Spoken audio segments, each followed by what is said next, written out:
Hello and welcome to Gin with Gwynne. I'm Oliver Gwynne, and this is where we talk about philosophy, data, and marketing. This week, a little bit of all three because I'm talking about how behaviors are more important than outcomes. And maybe next week, I'm also going to talk about how data and processes ladder up to behaviors, but behaviors are sort of at the top. So, what am I talking about? Well, starting with a little bit of philosophy. So, one of my favorite philosophers is Slavoj Žižek. I had the privilege of seeing him live this year, which was really cool. And he has an anecdote, which is something along the lines of you have a married man, he's unhappy in his marriage, and he has a mistress on the side. And he dreams that one day, something will happen to the wife and he'll be able to leave her consequence free and be with the mistress. And this is what is going to make him happy. And something does happen to the wife, hopefully she doesn't die, but something happens to her. And finally, he's able to be with his mistress. And most psychoanalysts will tell you that actually he doesn't end up with the mistress because that's not really what he wanted. He didn't want to be with the mistress. He wanted a more complicated thing was going on in which he wanted an object of desire that was sort of just out of his grasp. Why do I mention this? Well, I feel like that's how a lot of people are about business, about dreams, about goals. They don't actually want to achieve those things. And you can tell because they don't do any actions towards it. They want something that's just out of reach that they can always hope and pine for, but that they never actually get closer to. Controversially, despite what everybody puts on their CV and what you'll see on LinkedIn, I think actually people who do what they say they are going to do, people who achieve what they want to achieve is a lot rarer than we all think. It's actually not so common at all. And I think the underlying reasons for this might be one, scared that you're not going to achieve that dream, scared that you do achieve that dream, and then what? You've achieved your dream. How do you go from there? What do you do next? And also people just get generally quite busy with life and all this kind of stuff. So where do behaviors come into this? Well, for a lot of people, they have dreams that are too specific. They are a goal-orientated outcome, and that goal is often something that they cannot achieve. Let's say you want to be a football player, soccer, if you're in America, soccer, Americans. You want to be a football player, you're right back. Your dream is, I want to play for England. Well, maybe you will be the best right back in your school, in your area, you'll play for your local club, you'll play in the top league. But for some reason, at this point in time, England have 6 other right backs. And so you're just not going to get into the team. That's how it is sometimes. And that's because your goal is tied into something that you ultimately don't have any control over. And that's not to say that we shouldn't have big aspirations and big dreams. But when it comes to being the best at something, or I want to play at Wembley, and then, for some years, Wembley doesn't exist and all this kind of stuff, it's out of your grasp. And so it's better to set a goal that is achievable, and it's something that is based on you and not on external factors that you cannot control. And how do you get to this goal? Well, you make sure that your goal is nicely aligned to behaviors. For most people, the old phrase rings true that it takes 15 years to be an overnight success. It takes a lot of effort into anything that we do in life to make sure that we get to the end outcome. And typically a small amount of effort every day builds up to something that is quite big overnight.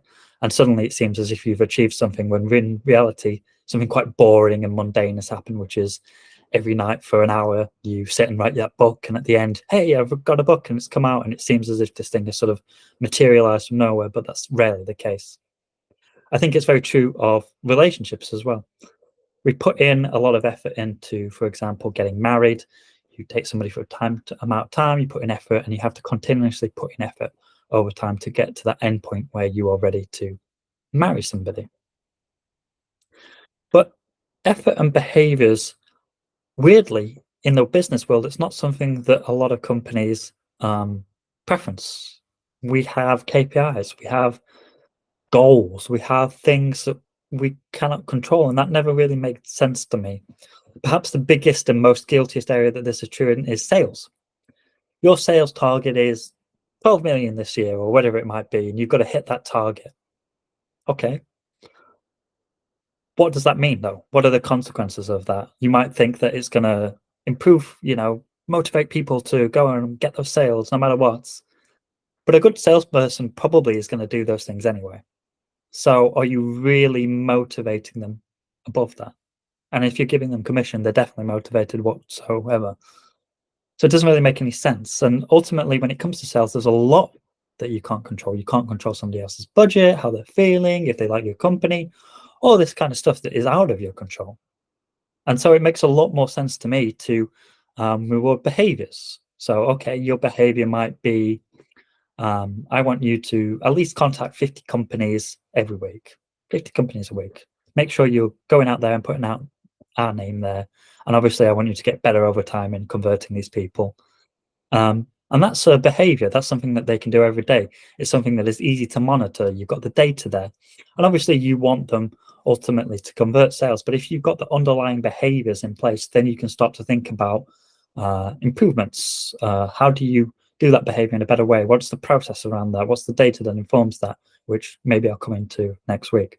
But the important thing is choosing the right behaviors, choosing the right outcomes that you're going to focus on, because everything has a consequence. In sales, let's say you want to get first calls with new people. That's what you want. Okay, well, what's the consequence of that decision? It might be a case that there's a lot of warm prospects that you've spoken into in the past, but because you are not rewarding someone based on that, those people get ignored. The hottest opportunities that you have are then ignored because they can only be rewarded if you go after new people. It might be that the person says, hey, let's just get on a call. Let's get on a call. Yeah, fine. And he knows, maybe, or she knows, that's not the right person for you. They're not really interested. It's just a casual call. And so you waste a lot of time and resources chasing these people who are not really ready because you're rewarding a certain behavior or outcome at the end of it. So as a company, you have to think really carefully about what are the base behaviors that you need from different departments. What do you expect from them? What is the standard that people need to reach?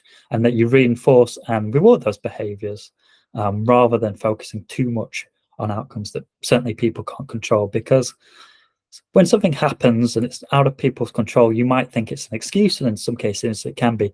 But it can be very disheartening if you're in sales and suddenly, the pandemic happens or an industry suddenly has a crisis that's completely out of your control, and you're expected to get sales, and you think, what can I do? I can't control market conditions, and it instantly puts people off. They start getting worried about the job security, and then they leave. The other thing to think about in terms of behaviors is this concept of leveling up. So I was talking about marriage earlier, right? Most of us understand the fact that it takes a certain level of effort to get to the stage where you want to marry somebody. But it also takes that same amount of effort to maintain a marriage. You have to put just as much effort into your relationship to maintain a marriage. And that's so true of most of our relationships in business or in life. It takes an effort to maintain those things. But what happens so often, and something I've seen time and time again, is people make this mistake where they go, okay, I'm at this point, now I'm going to get to this point. And they change their behaviors. Maybe they think, hey, we've got loads of middle tier customers, and now I want the big names on my customer list. I've got to here, I'm comfortable here. And they change their behaviors because they think they've been successful. But in changing the base behaviors that got them to this place, their market that they've already established, that they've already sort of grown to a certain point, starts to get ignored. And they start to lose what they are known for. And so over time, those customers fade away, and it's not necessarily guaranteed that your new customers that you're aiming for will come in. And so you always have to keep the same level of effort and then make new effort, have new people, have new budget if you want to grow on top of that. Never forget that it takes just as much effort to stay where you are. And it's not a bad thing often to keep something level, to keep something at a certain point. That's a very good goal, but very few companies think like that because they always want to do better and have bigger goals and more people, which is understandable, but it's not always possible. And you should still reward people and be happy if you're sort of at the same point and you put an effort in, especially in those cases where market conditions are being tough. That's really true. And so today's lesson is just behaviors are really important. Think about what can your team actually control? What is the behavior that you want to encourage in your people? How can you measure those behaviors? Because all of those things are going to come in handy next week when I'll talk a little bit more about how behaviors ladder down to processes and then maybe data. Maybe I can fit those into one lesson. So the thought this week is don't reward outcomes, reward behaviors. Thanks very much for watching. As always, I've been Oliver Gwynne, and tune in next week for the next part of this discussion.